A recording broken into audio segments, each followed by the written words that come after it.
Episode की starting में हम लोग एक जगह को देखते हैं और हमें बताया जाता है फ्रंटियर टेरिटरी गज़ेल की, जहाँ पर की जो सूखापन है उसने ज़मीन को पूरी तरीके से जकड़ लिया है। पीने के लिए पानी की बूंद तक नहीं बची हुई है, सब कुछ सूख चुका है। यहाँ तक कि जो खेत है उसके अंदर भी क्रैक्स आ गए और यहाँ तक कि जो जानवर थे वो भी भूख प्यास के कारण मारे गए। और इस चीज को देखते हुए वहाँ के जो लोग थे वो पूरी तरीके से डर चुके थे, इसलिए वो वहां से जाने लगे। लेकिन जो मार्ग्रेव्स गज़ेल था उसको ये चीज अच्छी बिल्कुल भी नहीं लगी, इसलिए उसने अपने सोल्जर्स को उस विलेज के अंदर भेजा ताकि वो लोगों को पनिश कर सके। और यहाँ से हम लोग देखते हैं जो सोल्जर्स होते हैं वो लोगों को जान से मार रहे होते हैं। वहां पर एक बच्चे को देखते हैं जो कि बच के भागने की कोशिश कर रहा होता है, लेकिन जो सोल्जर होता है उसको भी बिल्कुल नहीं बख्शता है। वो बच्चा उससे मदद की भीख मांग रहा होता है लेकिन वो उसको मार देता है। और यहाँ से सीन शिफ्ट होता है जो मार्ग्रेव्स गज़ेल का बेटा होता है उसको हम लोग देखते हैं जो कि ये सारी चीजें करवा रहा होता है। बताया जाता है कि ये मार्ग्रेव्स गज़ेल है उसका बेटा और एक पावरफुल मैजिशियन है जिसके अंदर की डिवाइन किंग है, उसका ब्लड बह रहा है इसकी नसों के अंदर। और वो कह रहा होता है यहाँ तक कि जो जानवर है उनको भी पता है कि कब रीपे करना होता है फेवर,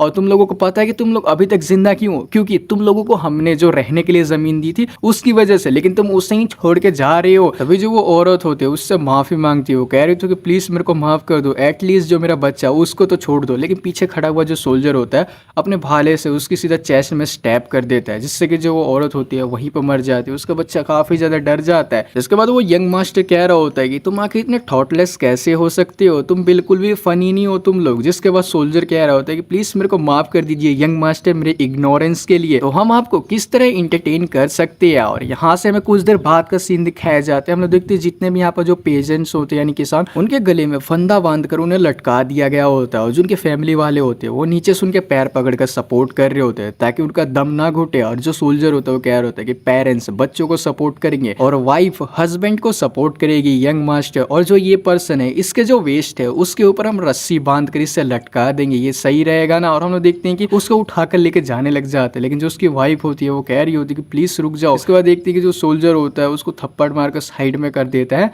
और जो ये लड़की होती है रोने लग जाती है और इसका नाम होता है सेफिया होता है। और उसके हस्बैंड को देखते हैं जिसके की वेस्ट के ऊपर रस्सी बांधकर उसे पेड़ से लटका दिया गया होता है। इसका नाम ईफन होता है। हम देखते हैं जो सेफिया होती है वो ईफन के पैर पकड़ के उसे सपोर्ट कर रही होती है ताकि रस्सी के खिंचाव से उसकी जो वेन्स है वो फट ना जाए। यंग मास्टर कह रहा होता है कि पेजेंट लड़की तुम काफी सही कह रही हो, तुम इसे सपोर्ट कर रही हो, लेकिन तुम्हारे बिना जो इसकी वेन्स है वो फट जाएंगी और ये मर जाएगा अगर तुमने इसे छोड़ दिया तो। पीछे से एक आवाज आती है कि प्लीज इस तरह डिवाइन किंग के ब्लड आप ट्रीट मत कीजिए किसी को भी। और हम लोग देखते हैं कि वहां पर एक बंदा होता है। जिसके बाद यंग मास्टर कह रहा था ओ देखो तो ये कौन है, ये तो सर जेबैक है मेरे स्वॉर्ड इंस्ट्रक्टर। वो जो स्वॉर्ड इंस्ट्रक्टर होते हैं वो कह रहे होते क्या लोगों को इस तरह पनिश करना जरूरी था, एक नोबल जिसने डिवाइन किंग का ब्लड है उसको विरासत में पाया, एटलीस्ट उनकी जो डिग्निटी है उसको तो मेंटेन करो। तो जो यंग मास्टर होते हैं वो कह रहे होते हैं क्या जो मेरी डिग्निटी है वो तब तक बाकी नहीं रहेगी जब तक कि यहाँ पर जो कुछ भी हुआ है वो बाहर ना स्किप कर पाए। इन बेवकूफों ने मेरी डिग्निटी को टर्निश करने की हिम्मत की सिर्फ इसलिए क्योंकि यहाँ पर कुछ समय से बारिश नहीं हो रही थी, ये इनकी स्थिति है। आप किंग के चर्च द्वारा मान्यता प्राप्त एक हॉली नाइट हो और उस व्यक्ति की जो डिग्निटी है उसको ड्रेनिश करोगे जो कि नोबल का ब्लड है। तो जो इंस्ट्रक्टर होते हैं वो कह रहे होते हैं मैं सिंपली ये कहना चाहता हूँ जो सच्चाई वो हमेशा के लिए छुपी बिल्कुल नहीं रहती है। तभी देखते हैं सोल्जर होता है यंग मास्टर के कानों में कहता है कि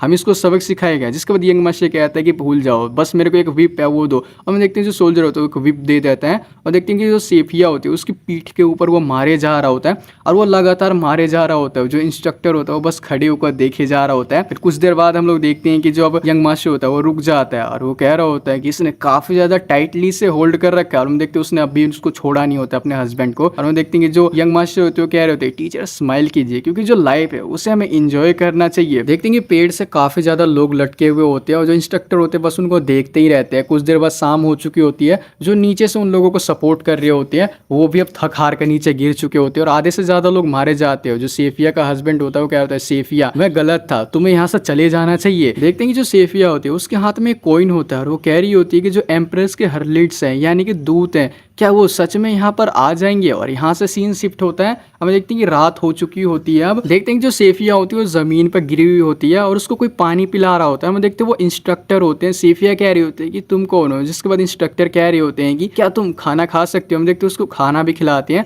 और फिर अगले दिन का सीन दिखाया जाता है। सुबह हो चुकी होती है, जो सेफिया होती है नीचे सो रही होती है। हम देखते हैं जो इंस्ट्रक्टर होती है वो भी वहीं पर होती है। तभी हम देखते हैं जो इंस्ट्रक्टर होती है उसको कहते हैं कि सुबह हो गई है जाग जाओ। हम लोग देखते हैं कि वो जाग जाती है और इंस्ट्रक्टर वहां से उससे जाने लग जाते हैं और कह रहे होते कि मैं यहाँ पर आया था बिना किसी को जानकारी दिए हुए, तो इसलिए अब मेरे को जाना पड़ेगा। और अगर यंग मास्टर को इस चीज़ के बारे में पता चल गया कि मैंने तुम्हारी मदद की है तो मेरे को पनिशमेंट मिलेगी, और जो तुम्हारा फियोन्से है उसको अब तुम्हें ऐसे होल्ड करने की ज़्यादा देर ज़रूरत बिल्कुल भी नहीं है। देखते हैं कि बड़ी सी स्टिक की मदद से जो ईफन की बॉडी होती है उसको सपोर्ट दे रखा होता है उसने, लेकिन जो सेफिया होती है इसको देखने के बाद काफ़ी ज़्यादा हैरान हो जाती है और उस स्टिक को नीचे फेंक देती है और खुद से ही जाकर उसे सपोर्ट करने लग जाती है। और वो इंस्ट्रक्टर से कह रही होती है कि क्या तुम मुझे अपना नाम बता सकते हो, जो हर्लिट क्लैन है जब वो यहाँ पर आएंगे तो मैं उन्हें तुम्हें छोड़ने के लिए कह दूंगी। जिसके बाद इंस्ट्रक्टर कह रहे थे हर्लिट क्लैन यानी तुम्हारे कहने का मतलब है स्लेयर ऑफ सैनकेटिटी सोललेस हेरिटिक्स, यानी कि पवित्रता के हत्यारे, निर्जीव विद्रमी। क्या आपने उनके साथ कॉन्ट्रैक्ट किया है? मैं ये बिल्कुल भी नहीं जानता कि वो सच में एग्जिस्ट करते हैं, लेकिन अगर वो यहाँ पर आते हैं तो जो कज़ैल है उसके अंदर 20 सोल्जर्स उसकी कमांड के और मेरी कमांड के अंदर है, और यहाँ तक कि जो हमारे यंग मास्टर है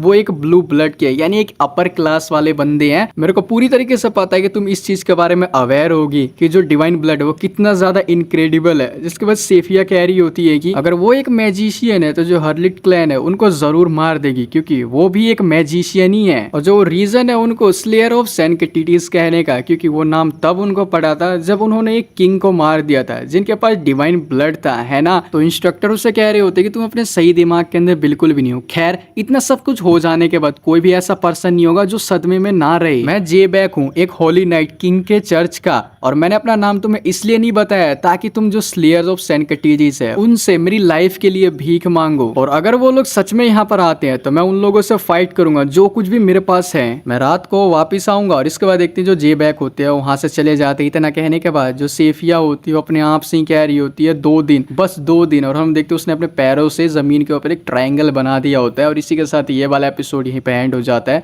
आई होप तुम लोगों को जो एक्सप्लेनेशन है इस न्यू सीरीज की वो काफी ज्यादा अच्छी लगी होगी। अगर इसका नेक्स्ट पार्ट चाहिए तो कमेंट में पार्ट 2 जरूर लिख देना। मैं मिलता हूँ उससे नेक्स्ट एपिसोड में, तब तक के लिए बाय बाय।